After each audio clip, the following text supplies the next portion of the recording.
Namaste everybody, this is Phil from EHN. The reason we're shooting the video today and why we're doing this quick interview is to do with the audio testing equipment that we've just bought. This project's brand new for EHN. We're rolling it out this year, 2019. What we're going to be doing is taking this project out to various schools in rural areas, government schools, and we're going to be testing the hearing and also the eyesight of all the school children to try and identify any disabilities and difficulties in either sight or hearing. One of the main reasons we're doing this, in Nepal, there is no system for school children to be screened or checked at all. So they can go their entire educational life with a deficiency in hearing or eyesight, and obviously they can suffer quite greatly in terms of their learning. So what we need to do is take the audio system and the eyesight charts out, test the kids just to identify ones with difficulties. Once we've collated a few with problems, we'll take them down to the general hospitals and doctors for diagnosis.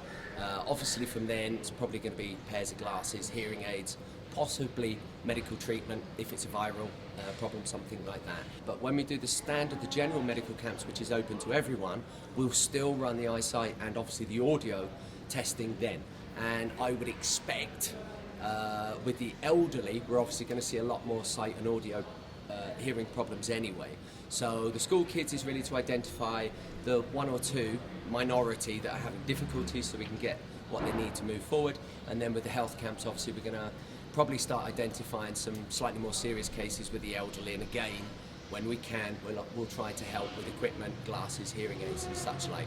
So how the audio testing system works, very, very simple. We take the patient, doesn't matter obviously if it's a school child or elderly. It's a simple game that the child plays, and obviously with the adults. Press the button. If they hear anything at all, they'll move the button to green. If there's no noise whatsoever, they can't hear anything, they'll go red. And that, as I said, goes through various volumes at various frequencies, right ear, then left ear. So it's a simple game. The kids seem to enjoy it. It takes around 15 to 20 minutes as per the previous test to check each child. So obviously we're going to spend a week to 2 weeks in each school depending on student numbers. And hopefully, once we found the kids that have some difficulties, we can get them what they need to get going and get a good education. So if you want to come join us, if you want to be part of the project, you don't need to be medical based. Just be happy to come and help. You can manage with the registration, and as you've seen, the system itself, even a monkey could use. So we don't need doctors, but if you are an audiologist and you want to come, I'd be happy to see you. Thank you very much, guys.